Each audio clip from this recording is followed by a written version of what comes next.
You think silence means hesitation. You think a man who doesn't react is unsure of himself. That's where you're wrong. The quiet you see on my face isn't peace. It's the stillness before the ground shifts beneath your feet. I don't move first. I don't shout. I don't warn. I watch. I measure. By the time you realize the calm was a signal, not a weakness, the ruin has already begun, slowly and in your name. Listen carefully. I'm not here to entertain you, and I'm not here to explain my life. I'm here to tell you something you already feel in your bones but keep ignoring. You react too fast. You let people pull you like a puppet. Someone disrespects you. You flare up. Someone challenges you. You rush to prove yourself. Someone lies to you, and you jump into the fire to defend your pride. That's why you lose. Not because you're weak, but because you let them decide when you move. I don't make that mistake. I don't strike first. And if you want control, neither should you. Understand this. The first person to react is the first person to lose control. When you react, you reveal your temperature, your trigger points, your insecurities. You tell the enemy exactly where to touch you to get a response. You think you're showing strength.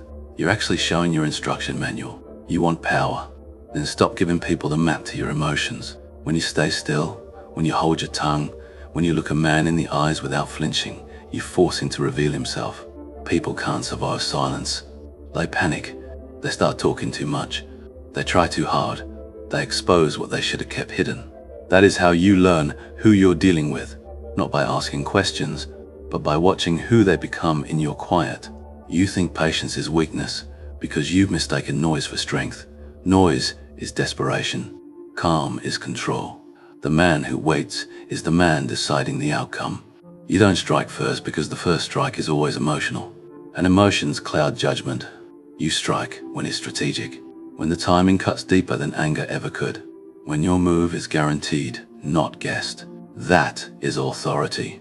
Start paying attention to this. When someone provokes you, they want a reaction. They want to know you're affected. They want to know they still have access to you. But when you sit back, when your face stays unreadable, when you don't give them the satisfaction of seeing a single twitch, that's when their confidence starts to crack. The moment they realize their hands can't reach you, the dynamic shifts. You're no longer on the defensive. They are. You're no longer proving anything. They are. You're no longer chasing control. You are control. You are control.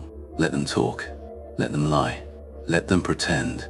Let them think they've won. Every second they believe, it is a second they're digging their own grave. You don't strike first because the first strike is for amateurs. You strike last because the last strike is final. The loud one only chooses how fast he collapses. Look at me and understand something clearly. Giving someone space is not kindness. It's not mercy. It's not softness. It's strategy. When I let an enemy breathe, it's not because I'm letting them live. It's because I'm letting them believe a lie. And that lie is what destroys them long before I ever make a move. You need to learn this. You react too quickly. You rush to cut people out, confront them, expose them, defeat them. You think acting fast protects you. It doesn't. Acting fast only exposes your urgency, your fear, your need for control. A desperate man moves first. A powerful man makes others think they're safe. I want you to understand how powerful the illusion of safety is. When someone thinks you're not watching, they reveal who they truly are. When someone thinks you no longer care, they stop pretending. When someone believes they've slipped past your attention, that's when they sabotage themselves. Not because you forced them to, but because you allowed them to operate without the pressure of your presence. You think watching someone quietly is passive. It's the opposite. Silence is surveillance. Distance is leverage. Calm is ammunition. The less you react, the more they reveal. People show their real face when they stop fearing consequences. That's why I give them breathing room. You must stop thinking every insult, every betrayal, every disrespect requires an immediate strike. It doesn't. Sometimes the smartest move is to step back and let them build the rope they'll eventually hang themselves with. Pay attention to this. When you stop reacting, they start relaxing. When they start relaxing, they stop calculating. When they stop calculating, they slip. And when they slip, you get the truth, the raw truth, about who is for you and who is against you. You can't get that truth if you're constantly charging into battle. Giving space confuses people who expect chaos from you. It unsettles those who want a reaction. It exposes those who can't stand your composure. When they feel free, they reveal everything, their motives, their alliances, their weaknesses, their next moves. And once you've seen all of that, you own them without lifting a finger. That's the part you don't understand yet. You think giving space means losing control. No, giving space means taking full control without noise. The moment you allow people to believe they've gotten away with something, their guard drops, their ego rises, their secrets spill, their patterns become predictable. Once a person feels safe, they stop hiding, and that's when you win. So let them breathe. Let them think they've escaped your reach. Let them enjoy the air you've allowed, because they don't realize the air was never theirs. It was a test, and most people fail it. Remember this: the illusion of safety is not a gift. It's a trap, and smart men let their enemies walk straight into it. Most people waste time plotting complicated revenge. They break their own focus trying to break someone else. They chase, they confront, they argue, they try to force a downfall. That's why they lose. Not because the enemy is strong, but because they forget that destruction doesn't always require action. Sometimes, the smartest thing you can do is step aside and let a person walk the exact path that leads to their own collapse. You want to know how? I'll tell you directly. People destroy themselves through their habits, through their ego, through their lack of discipline, through the lies they tell, the people they depend on, the impulses they can't control. All you have to do is stop interfering, stop rescuing them, stop warning them, stop reacting. The moment you stop giving them resistance, they trip over their own nature. You think you need to expose someone? You don't. Give them time, and they will expose themselves with far more precision than you ever could. You want to see the real power shift? Watch what happens when you go silent. Your silence removes their target. Your calm removes their excuse. Your stillness removes the battle they wanted you to fight. And when they're no longer fighting you, they start fighting themselves. Their insecurities surface, their guilt grows heavier, their lies become harder to maintain, their confidence breaks under the weight of its own performance. When someone plans against you, they expect a reaction. When you don't give it, they lose their footing. They make moves without thinking. They make alliances out of fear. They take risks to provoke you. They try harder to get under your skin. And every one of those moves reveals who they are. Keep your hands folded. Keep your voice steady. Watch. People with bad intentions always sabotage themselves, not because you orchestrated their downfall, but because they're carrying too many weaknesses to sustain their own image. They crack under pressure that you didn't even apply. Let me make this simple for you. When you step back, their lies catch up. Their impulses betray them. Their relationships crumble. Their mask slips. Their greed grows.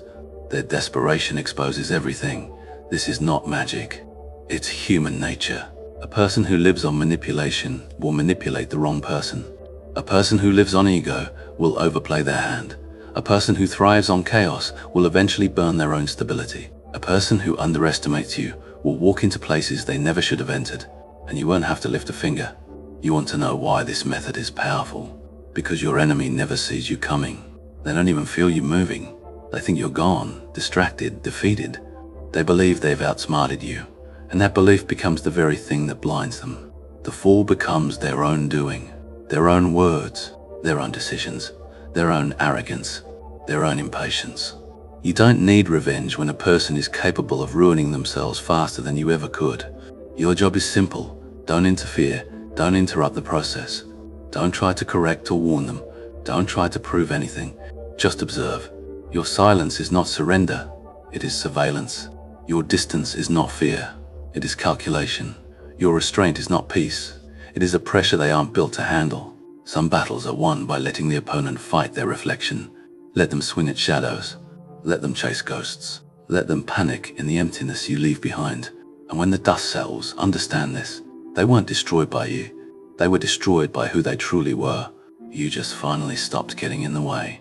Look at me. Look at me. Silence is not the absence of power. Silence is power.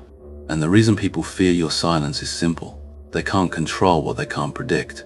When you stop reacting, they can't read you, they can't provoke you, and they can't measure you. And when they can't measure you, they fear you, deeply, intensely, instinctively. People feel safe when they know what you're thinking. Your anger gives them direction. Your arguments give them position. Your noise gives them something to fight. But your silence? It leaves them alone with their own doubts. It becomes a mirror they didn't ask to look into. And most people can't face themselves. You need to understand this. Silence is a weapon because it shifts the burden of interpretation onto them. They start guessing. They start overthinking. They start imagining consequences you haven't even planned yet. And their imagination is always more terrifying than anything you could say. When you stop reacting, their mind becomes the battlefield. Not your hands, not your voice. Their mind. You want to know why silence shakes people? Because it tells them they no longer matter enough to trigger a response. That's what breaks them. They want to know you're angry. They want to know you're affected. They want to know they still live somewhere inside your emotional space. When you deny them that access, you deny them influence. Your silence is a locked door they can't open. Every second they fail to open it, they lose confidence. Understand this clearly. When you go silent, you don't disappear. You become unpredictable. And unpredictability is fear. The moment you stop reacting, they start reacting for both of you. They start explaining things you didn't ask about. They start defending themselves before you accuse them. They start checking your expression, your tone, your energy. Suddenly, you become the reference point for their insecurity. And that shift in power is not small, it's absolute. The person who is loud is the one who's losing control. The person who stays quiet is the one observing the entire field. Silence forces people to expose themselves. It forces them to show guilt without being confronted. It forces them to reveal their true intentions just to fill the empty space. And they always talk too much. They confess without realizing they're confessing. They reveal their fears without being asked. They show their weakness while trying to hide their motives. And you? You learn everything. You need to stop treating silence like it's passive. Silence is pressure. Silence is dominance. Silence is the reminder that you don't owe anyone your reaction, your energy, your explanation, or your presence. When they expect fire and you give them nothing, they burn themselves trying to ignite you. And when they ask, why aren't you saying anything? Remember this, your silence is the loudest thing they've ever heard.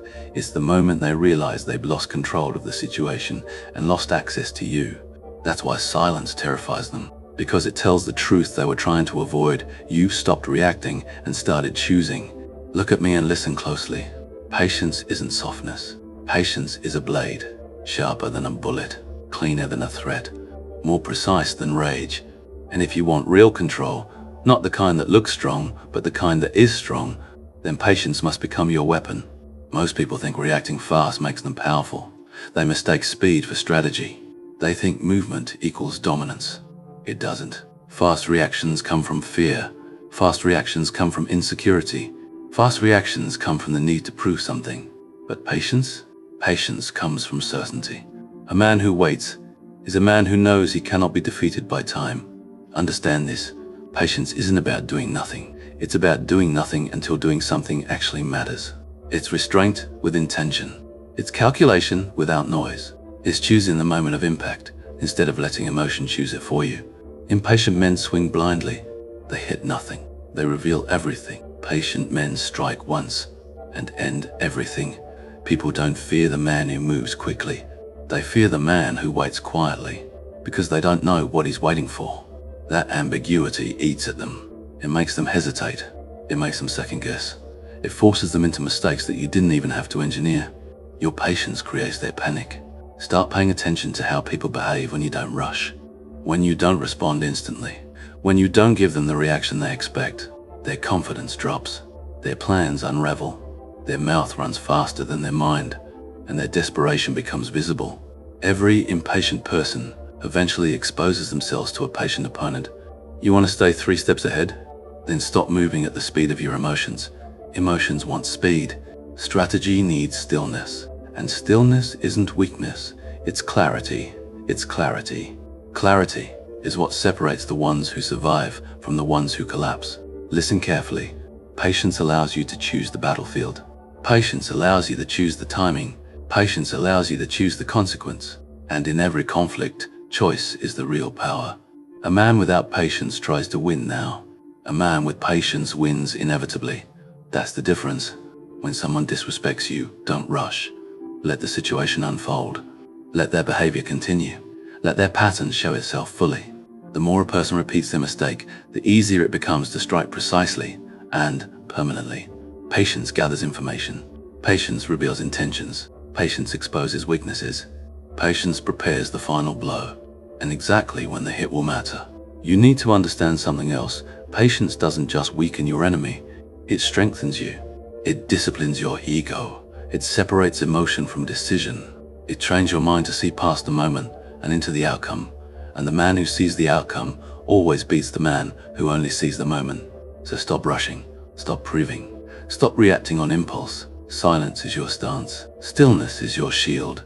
Patience is your weapon. And when you finally strike, you won't need to strike twice. Look at me and hear this clearly. People lie with their words, but they expose themselves with their weaknesses. That's why I don't waste my time listening to what someone says.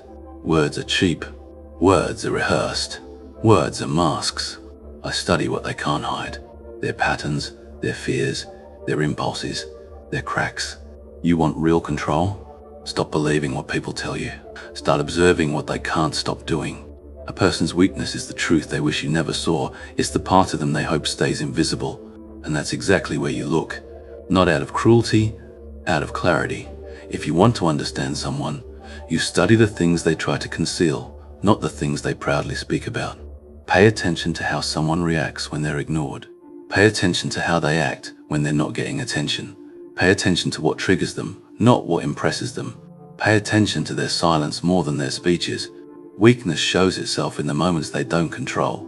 When someone gets angry too quickly, that's a weakness. When someone needs validation, that's a weakness. When someone can't stay quiet, that's a weakness. When someone needs to be seen as powerful, that's the biggest weakness of all. The people who talk the loudest are the ones who fear being seen the least. This is what I want you to learn. If you know a person's weakness, you know their limits. You know what they run toward and what they run from. You know what breaks their focus. You know what blinds them. You know what manipulates their judgment. And once you know that, you don't need to overpower them. You let their own weakness do the job. Words won't tell you who someone is, but their habits will. Their reactions will. Their consistency will. Look beyond the mouth. Study the patterns. Study the moments when they think no one is watching. That's where their real identity lives. And once you see their weakness, you gain something they cannot take back. Leverage. Leverage is not about violence. Leverage is not about intimidation. Leverage is knowing exactly where their foundation is cracked and knowing that if they ever cross you, that crack will spread on its own. People destroy themselves through their weaknesses, not their promises. So stop paying attention to what they say. Everyone speaks. Everyone performs. Everyone hides behind their vocabulary. But weaknesses? They don't lie. They don't pretend. They don't negotiate. Remember this. Words are noise. Weakness is truth. And I don't study noise. I study truth. Listen carefully. Most people don't understand this part. They think winning means proving it, showing it, announcing it. But that's not how power works. Real power doesn't need applause. Real control doesn't need witnesses. And the greatest advantage you'll ever have over an opponent is this. Let them think they've won. You want to know why? Because a person who believes they've already defeated you becomes careless. Their guard drops. Their ego rises. Their urgency disappears. They stop watching their steps. They stop calculating. They stop fearing you. And the man without fear is a man walking straight into his own downfall. When someone thinks they've beaten you, they stop hiding. They start showing their real intentions. They reveal their alliances. They get comfortable enough to expose the parts of themselves they kept protected. You don't get that information by fighting. You get it by stepping back and letting them celebrate too early. But they lose everything when they act like victory is guaranteed. You must learn the discipline of restraint. When someone betrays you, let them feel victorious. When someone underestimates you, let them enjoy the illusion. When someone thinks they've outsmarted you, don't rush to correct them. Their confidence is the rope they'll use to hang themselves. If you just give them enough time, people destroy themselves faster when they believe they're untouchable. Your silence makes them bold. Your calm convinces them they're safe. Your lack of reaction makes them believe the game is already over, and that's exactly where you want them. Understand this. Victory that they think they achieved gives you the real victory, the one they never see coming. Because while they're celebrating, you're observing. While they're relaxing, you're positioning. While they're bragging, you're planning. By the time they realize what's happening, every move they made out of arrogance has already built your advantage. You want to master this? Then stop fighting ego with ego. You don't need to win loudly, you win quietly. by letting them declare success too soon. Let them smile, let them breathe, let them feel untouchable. Because the sweetest strike is the one delivered to a person who never saw it coming, not because you were invisible, but because they were blinded by their own pride. Remember this, the illusion of victory is more dangerous than defeat, and the man who lets others think they've won is the man who already has. Look at me. Confidence is a dangerous thing when it belongs to your enemy. Not the quiet, measured kind, but the overinflated, unchecked kind. That's the kind that destroys faster than any blow you could strike. And the reason it's so lethal to them is simple. Arrogance blinds. Pride makes them careless. Ego makes them predictable. Their confidence becomes the knife that cuts themselves, and you just watch. Understand this. People think confidence protects them. They think it makes them untouchable. They think it gives them control. But confidence without awareness is reckless. And reckless people reveal themselves in ways you could never force. Every boast, every swagger, every claim of victory, it's a thread in the web you're weaving. The more they flaunt it, the more they expose. The more they believe they're untouchable, the easier it is to dismantle them. Their own certainty becomes the trap. Watch closely. A confident man interrupts, overcommits, overestimates his influence. He talks too much. He acts without thinking. He assumes outcomes he cannot guarantee. And in every move he makes, he shows you his weakness. Not because you forced him, but because his pride demands he reveals it. This is what you need to remember. The enemy doesn't need to make mistakes if he is already armed with overconfidence. You don't push him. You don't provoke him. You don't expose yourself. You wait. You observe. You let him build the knife with his own hands, sharpened by arrogance and pride, until it's ready to fall. And when it falls, it's fatal. Only for him. Confidence becomes a weapon when it blinds judgment, and judgment determines everything. The more your enemy believes in their untouchable aura, the faster they run toward their own collapse. They miscalculate timing, underestimate threats, overplay their hand. Every action becomes predictable. Every step becomes a misstep. You need to internalize this. Your role isn't to create their downfall. Your role is to let it happen naturally. Let their confidence push them further than they should go. Let them act before thinking. Let them overestimate what they can control. Let them step into spaces they cannot survive in. By the time they realize their arrogance has betrayed them, it's too late. Their knife, the thing they relied on for dominance, has turned inward. Their confidence becomes their destruction, and you remain untouched, observing, silent, in full control. Remember this. A man who knows how to wait and watch doesn't need to strike first. The enemy's own ego, his own confidence, is enough to end him. You don't interfere. You don't react. You let him fall on the blade he forged himself. You want to know the real difference between a man who survives and a man who rules? It's simple. The survivor reacts. The ruler decides. And the moment he decides, when the fall begins, the entire game shifts. Not because he's loud, not because he announces anything, but because he knows timing better than anyone standing across from him. Most people rush. They want quick revenge, immediate validation, instant victories. That's why they lose. That's why they always lose. Because power doesn't belong to the fastest hand. It belongs to the calm mind that waits for the exact second where one push makes the whole structure collapse. And that's what you need to understand. The fall doesn't start when you strike. The fall starts when you choose that it's time. You don't swing out of anger. You swing out of alignment. You don't act because you're emotional. You act because the conditions have matured.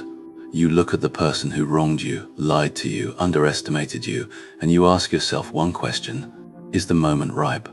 If it isn't, you wait. If it is, you move. And when you move, there is no hesitation, no noise, no leftover doubt. Listen carefully. Power is not in the action. Power is in the restraint before the action. People will provoke you. They'll poke, they'll threaten, they'll try to get a reaction. But reacting on their timing means they're the one in control. So you let them talk. You let them act. You let them believe they're winning.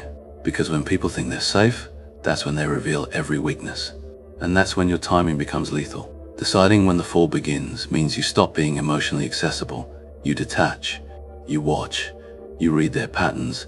You study their blind spots. You don't show a single intention. Not a change in breath. Not a shift in tone. Nothing. You become unreadable. Because the moment they can't predict you is the moment they've already lost. But hear this truth. The fall doesn't always need to be dramatic. Sometimes the fall begins with a look they weren't expecting. sometimes with silence, sometimes with you walking away at the exact moment they thought you'd chase. Sometimes the fall is you upgrading your life so far beyond their reach that they can't touch you even with their loudest opinions. The fall is not always destruction. Sometimes it's distance. But when destruction is required, timing decides everything. You strike when their guard is down, when their allies are weak, when their own actions have already damaged their credibility, when the world has already started doubting them, and then you simply connect the final thread. People call that revenge. I call it calculation. You don't pick the moment emotionally. You pick it strategically. And when you decide the fall begins, even God can't help them. Because you didn't just hit them, you hit the version of them that was careless enough to underestimate you. Remember this, the one who chooses the timing chooses the ending. There comes a point where emotion becomes a luxury you cannot afford. Not in war, not in strategy, not in the quiet moments where you decide someone's fate. Emotion clouds the hands. Emotion shakes the aim. Emotion makes you miss opportunities you should have owned. And a man like me, a man like you, doesn't execute anything with shaky hands. Listen carefully. Execution is not about anger, rage, or satisfaction. It's about clarity. Cold, sharp, unshakable clarity. When it's time to act, you don't act because you feel something. You act because the equation is complete. The variables are clear. The consequences are calculated. And the outcome is already determined before you even move. That's what separates power from impulse. Most people strike because they're hurt. You strike because it's time. And when you execute without emotion, you remove the possibility of regret. Regret belongs to people who acted out of weakness. You don't. You're not here to prove how you feel. You're here to deliver what must be delivered. Understand this. Emotion is the music they want you to dance to. If you rise in anger, they control the tempo. If you flinch in fear, they control your steps. But when you cut the strings, when you go silent inside, when your hands become steady and your breathing becomes slow, that's when you become unstoppable. That's when your decisions are no longer reactions, they're verdicts. Executing without emotion doesn't mean you're heartless. It means you're disciplined. It means you've learned that revenge taken emotionally collapses, but consequences delivered logically, those last. When the moment comes, there's no hesitation, no speeches, no explanations. You don't seek applause. You don't seek validation. You don't even seek acknowledgement. Power doesn't announce itself. It acts. You do what needs to be done, and you walk away. Because execution isn't the goal. Stability after the execution is. People act like ending someone's influence, plans, or illusions takes drama. It doesn't. It takes precision. A single decision made in silence can dismantle everything they built on arrogance. A single move delivered without emotion can erase months of their noise. Cold execution is not cruelty, it's control. And if you want to win the long game, you must become immune to the emotions they try to trigger in you. Let them shout. Let them insult. Let them pretend they're in control. You wait. You observe. You calculate. And when you finally act, you do it with a steady hand and a quiet mind. Because the most dangerous strike is the one delivered by a man who feels nothing but certainty. There's a certain kind of consequence that doesn't need noise, warnings, or grand gestures. The loud punishments, the dramatic confrontations. Those are for people who want attention more than results. But you're not here for attention. You're here for correction, for balance, for the quiet return of order. And order never arrives shouting. It walks in like a shadow, unnoticed, but undeniable. Understand something. The most effective consequences are the ones they never see coming, because they were too focused on your silence to realize what you were building behind it. When you stay quiet, they think you back down. When you don't react, they think they've won. When you let them talk, move, and celebrate, they think you lost the game. But the truth is simple. They never understood that silence is the final stage before the shift. Consequences delivered quietly hit deeper. They don't just stop someone, they humble them. You don't embarrass them publicly, you tighten the world around them privately. You don't take their breath, you take their options. You don't confront them, you close every exit until they meet the reality you designed, with no one left to blame except their own choices. Quiet consequences are clean. They leave no fingerprints, no scenes, no stories. People may not even know you were involved, and that's the point. Noise invites attention. Silence invites results. When someone wrongs you, you don't rush to correct them. You let the distance grow. You let their guard drop. You let them feel comfortable in their illusion. And when the time is right, you make one adjustment, one move, one pressure point, one decision, and the entire structure they built on arrogance collapses. That is real power. Never confuse silence with forgiveness. Forgiveness frees you. Silence prepares them. You're not giving them peace, you're giving them enough rope to reveal the depth of their own mistakes. And once the illusion breaks, once the consequences appear at their doorstep without announcement, that's when your power becomes something they feel instead of hear. Here's the truth. People don't like to accept. The strongest consequences are invisible until they're unavoidable. No threats, no signals, no arguments, only outcomes. You just watch and wait. Then one day, they realize the connections they relied on are gone. The support they boasted about has vanished. The advantage they used against you has turned into their disadvantage. And all of it happened without a single word from you. Quiet consequences are permanent. They don't fade with emotion. They don't rely on drama. They reshape the future. And that is how you win, without raising your voice, without lifting your rage, and without revealing your hand. You let the silence walk in for you, and let the consequences speak the language they truly understand. Listen carefully. Mercy is a luxury the weak indulge in. I don't have it, and neither should you if you want control. Mercy is a gift for those who lack discipline.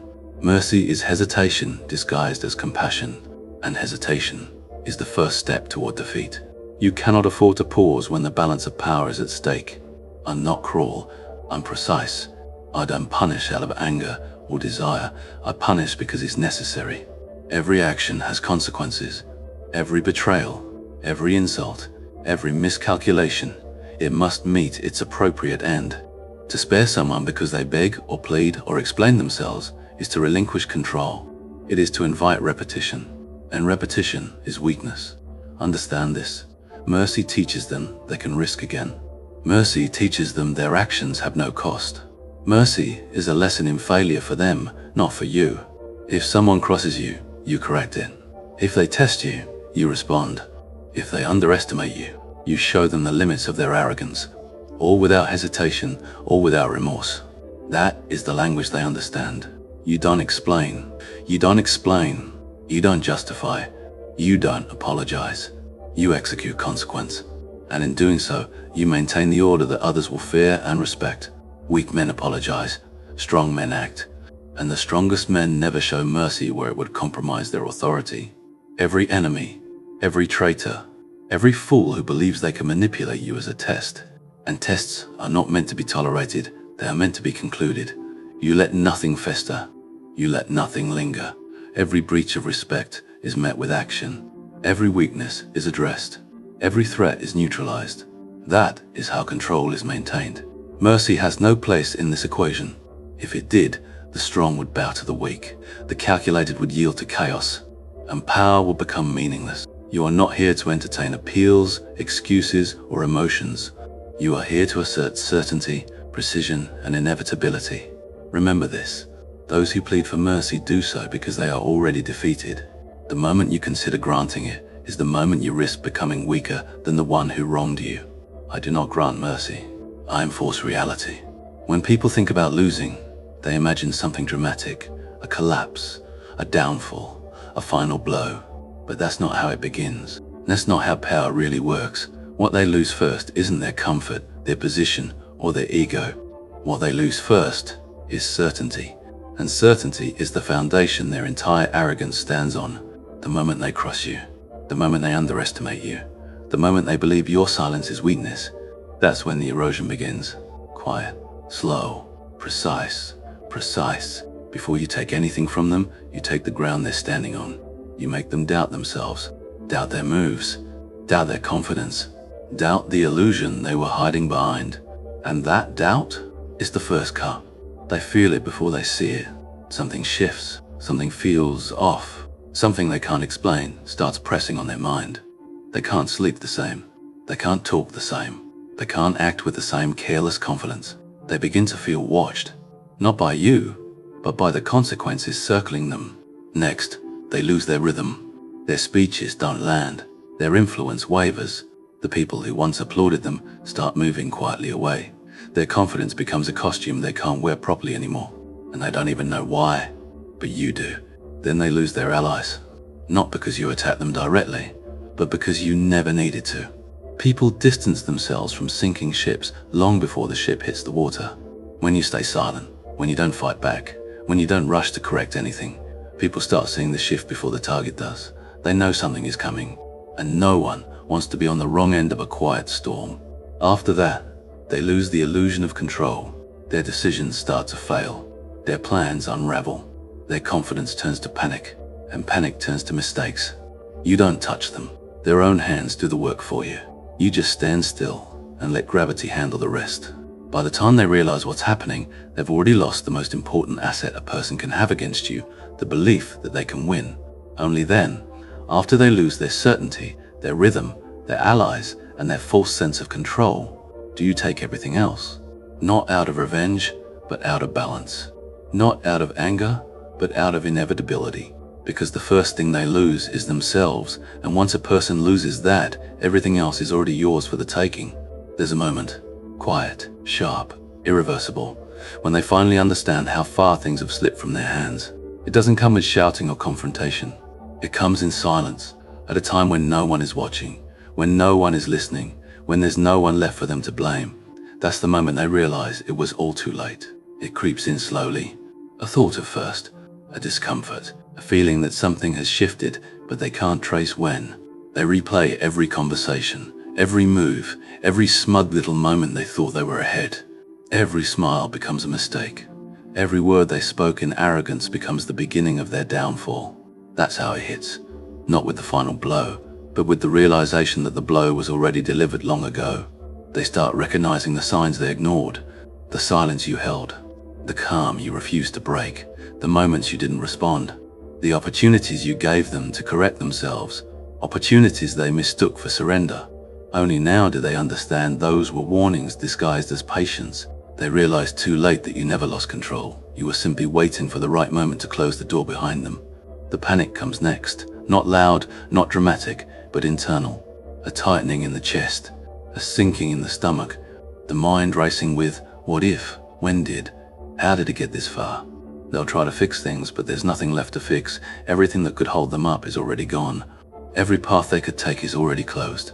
Every advantage they thought they had is already turned against them. And the worst part? They finally understand you didn't have to do much at all. You didn't need revenge. You didn't need noise. You didn't need a battlefield. All you needed was their arrogance and a bit of time. By the time they realize what's happened, you've already moved on. Your silence isn't a punishment anymore. It's a distance they can't cross. Your calm isn't a strategy anymore.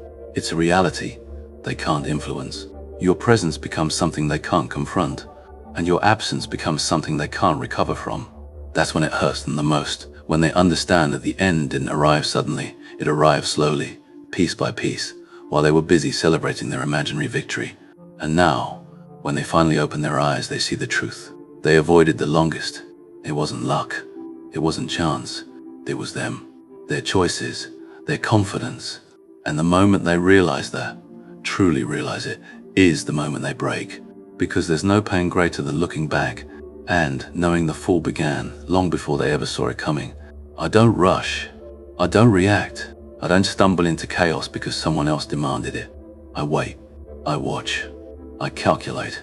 I let their arrogance and mistakes pave the way for their own undoing. When the moment is right, I move. Not with noise, not with fury, but with precision. What they thought was security, what they clung to as power, I dismantle quietly, efficiently, and when it's done, I replace everything they held with my control, my order, my dominance. That is how real power speaks. Silently, inevitably, completely.